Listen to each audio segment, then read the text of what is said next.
but it is valuable to get through some of this information around data standardization. In particular, these sort of concepts about geodetic data being fair, findable, accessible, interoperable, and reusable.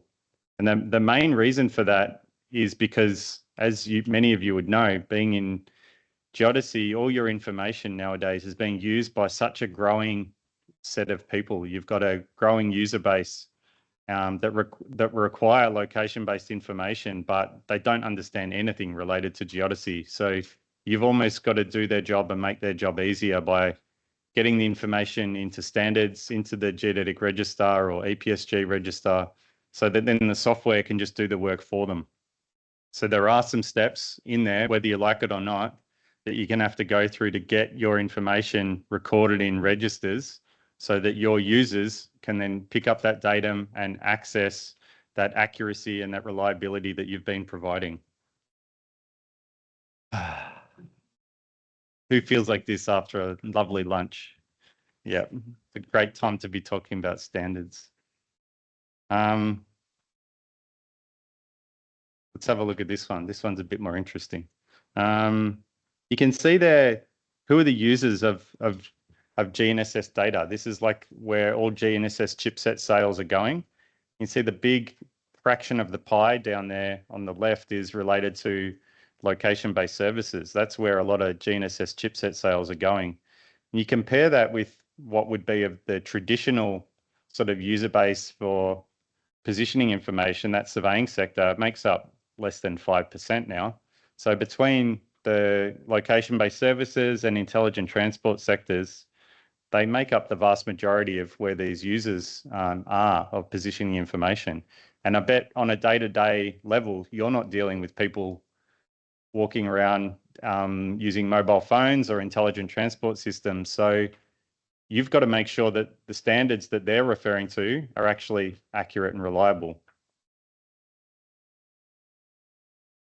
This is where the supply chain comes in. We really need to make sure we've got consistency throughout that whole supply chain, from the raw observations we make on the ground through to the analysis, QA, QC, that's that quality assurance. We've got to make sure it's interoperable, compatible, and then there's good access for people in the user segment. And interestingly, both Ryan and I were involved in a study we did at Geoscience Australia a number of years ago. We're looking into what users need, what is fit for purpose for the users when it comes to metadata and information from geodetic data sets. Because many people they're not native users of this data and they don't understand any of the complications. And you can see across the different sectors that the industry sectors, people want different types of information. You can see that what the rail industry need compared to the aviation sector are different. And some need more things from us, some need less things from us. But this kind of metadata needs to be provided to those industries in order for them to do what they need to do. So are you providing this kind of information from your networks that they could pick up and collect the information they need to do their job? Something to think about. And we had we were working with someone who was a standard specialist in QA, QC of data and writing ISO standards. And we deliberately found someone who didn't know much about geodesy, but knew a lot about standards, and asked her to go and investigate how fair our data is that was coming out of our databases. And so she went to find some data from one of the databases, and she typed in geodesy. What do you find when you find geodesy? And she found a portal where there was some data stored, and it said data source down there, but she still couldn't find the data. And then she got sent to this. And you can imagine how you'd feel not being a geodesist. You get sent to an FTP directory where you don't understand anything about the paths. And then you see the file names and you got no idea what that file name means or what a .z file is. You don't know what you're downloading, right? Andrew's laughing. I'm glad you're enjoying this, mate. And then you type this in. So you finally get into the text file, the metadata file, and you type in the words that you're looking for, like integrity, because you know that's a key asset that you want. Availability, quality, accuracy, coverage. None of those words pop up when you search for those words in a metadata file. So how do I know how good this data set is? Can I trust it? You don't know anything. So we found that even the data that we were providing was pretty rubbish in terms of metadata. No one knew how good, how accurate, how reliable it was. The current standards that we use as a geodesy community are quite poor when it comes to sharing a lot of this information. So there's need for more modern standards. There's a lot of well-known ones at the moment that are used for geodesy, like SINEX, RINEX, SANTEX, SP3. Those of you in geodesy would know those words. And SINEX just means solution independent exchange. So that's how we can share the results of our work.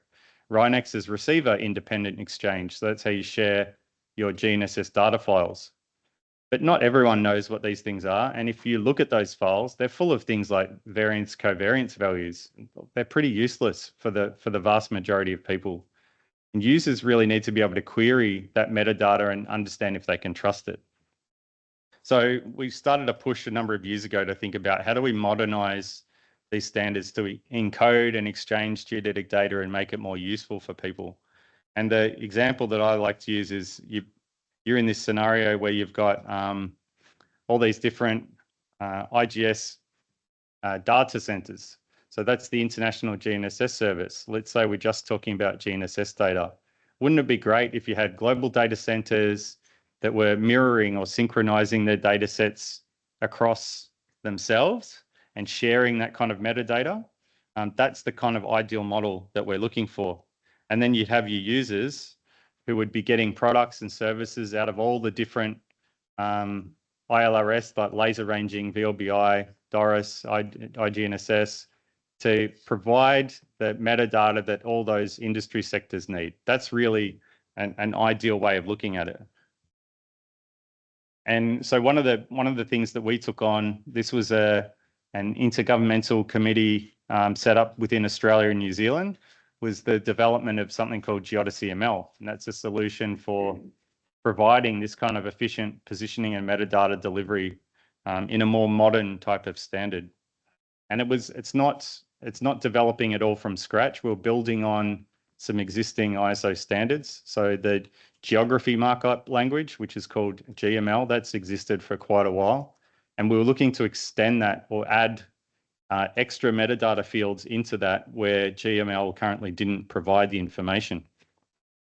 So the quote I like to use is this one from Isaac Newton. We were really standing on the shoulders of giants. There was a lot of great information that's already available through the ISO community, but there were some areas that didn't have enough metadata fields for us to include all the geodetic information. So we were building on the work that had been done in these other communities so that we didn't have to start it all from scratch and duplicate it. And what it is, I'm not going to get into the technical code stuff. There's a GitHub link at the end, but it really was just a way of enabling machine readable access via the internet rather than using older text-based files. So this is now being used within certain parts of Australia and New Zealand. It's also being used in Belgium and also within the IGS. So they use it in the back end of the IGS site log manager, which many of you might use if you're going to download data from the IGS. Here's an example of where it comes for their site log manager, and there's a copy of the site log manager code there that you can get from the IGS. If you're looking for ways to try and store and organize your GNSS data, you can get into GitHub and use a copy of the site log manager that they've set up and made available through, it's called an MIT license. So you need to provide attribution, but you don't need to pay for the use of the software.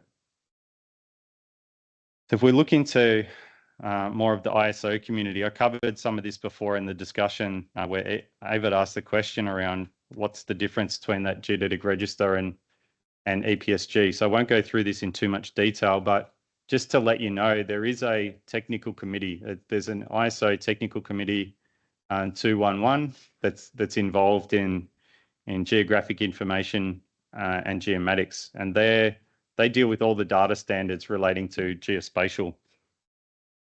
So they do things like ISO 19111 for coordinate referencing, 161, which is around the development of the International Terrestrial Reference System.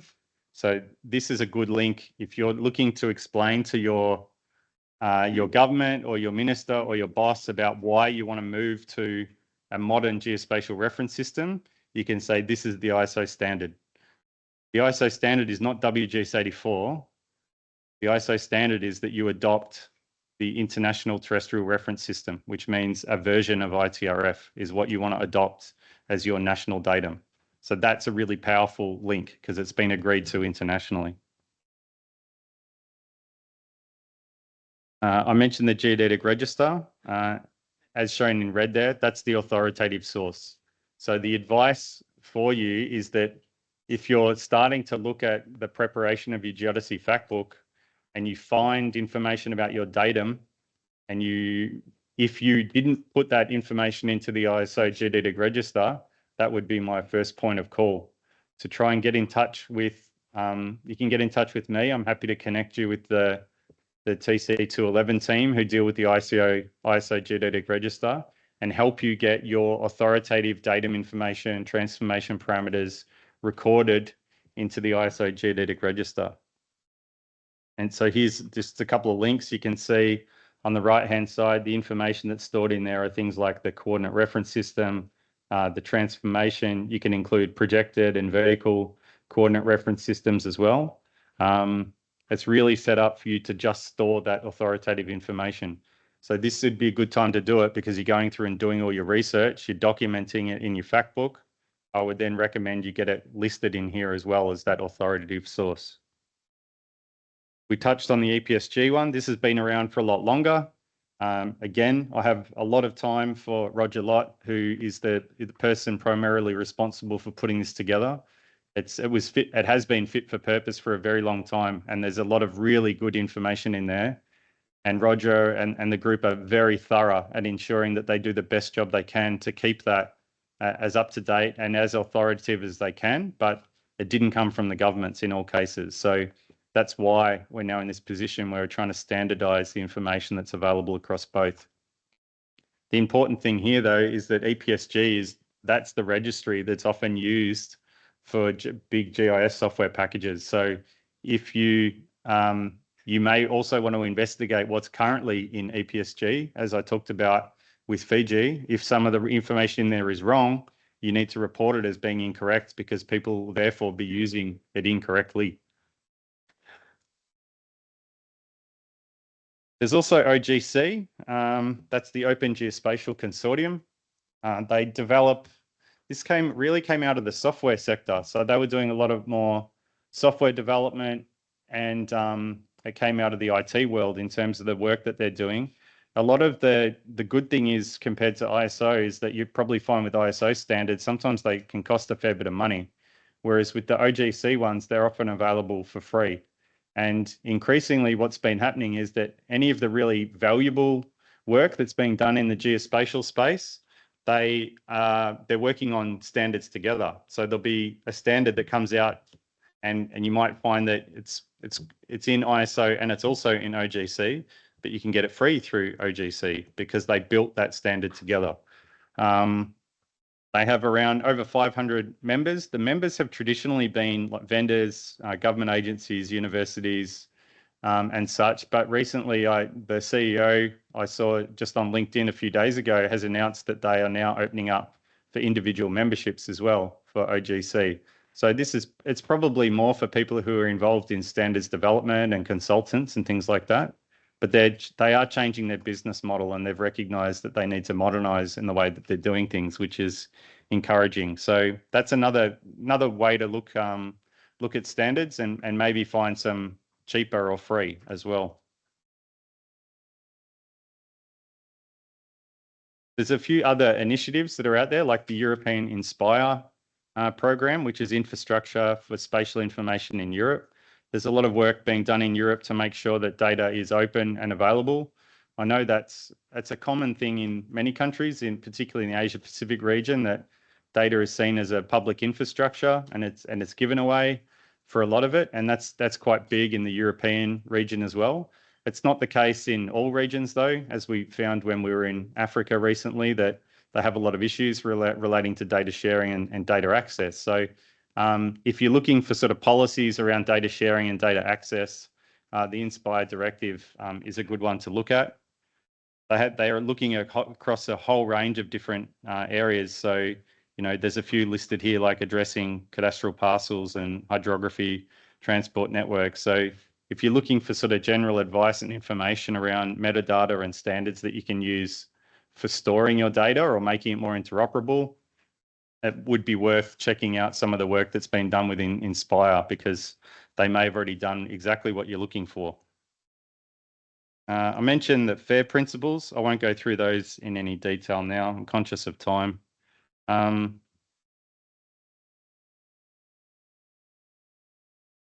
I might stop there because I want to get through to the next set of technical presentations. But I'm happy to stop there and see if there's any other questions on standards and implementation of standards.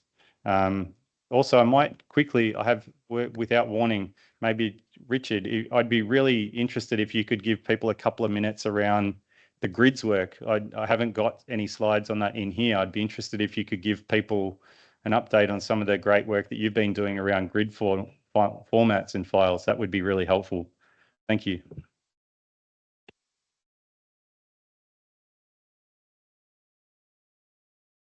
Didn't know this was a big swimming pool here full of sharks. Yeah, the OGC is very closely aligned with the ISO, and in fact, the ISO standards, for those of you that want to find those, they're not cheap, and you have to pay in Swiss francs.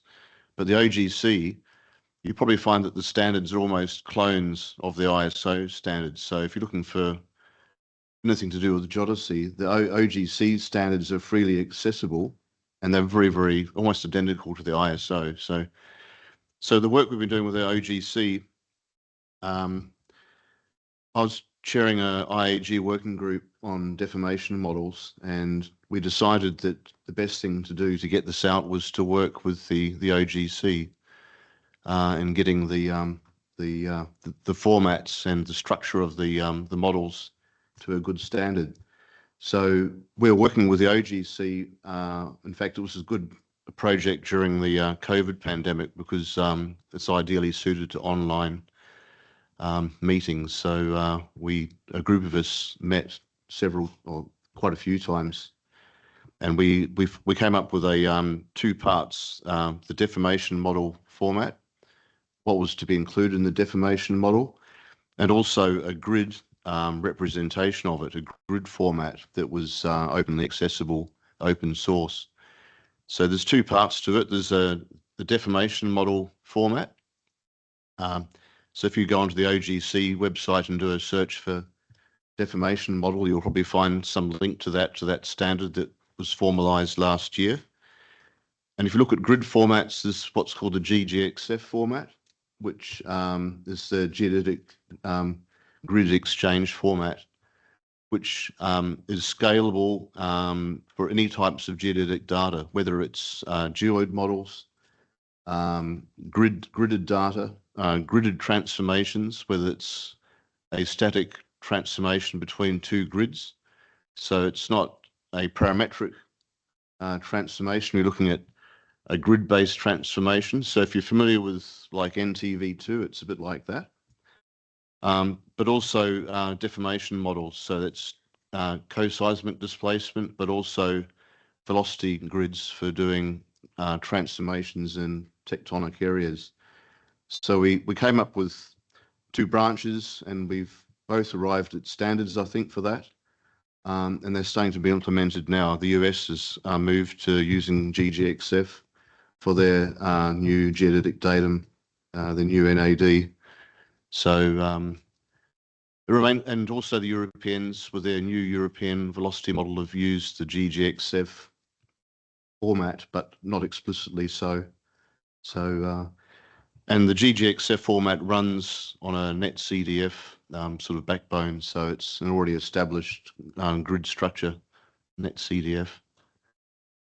So that's basically the long and short of it. I hope that answers your query. Yeah, that's great. Thanks. It's more just, I mean, a lot of the information's online. It's just having awareness that particularly those who are using some of the older style NCV2 formats, they still work, but sometimes you've got to twist them a little bit and you've got to use them incorrectly. It's not what they were designed for. So I think it's nice to know that there are some more modern file formats out there for deformation grids and geoid models that people can now start to look to use and adopt. Yeah, I mean, NTV2 is widely used, especially for heterogeneous grid transformations. So if you're looking at like an old geodetic datum that's distorted, got lots of distortions in it, and you want to have a transformation from a distorted grid to a relatively distortion-free grid, the NTV2 has worked quite well with that. It's scalable, so you've got different resolution grids embedded in it. GGXF carries that on. But NTV2 was designed for Canadian use, so longitudes are positive, not negative, because it's in the Western Hemisphere. So if you're using NTV2 in a different hemisphere, you've got to be mindful that you've got to change the signs of all your longitudes, etc. Bit of a hassle.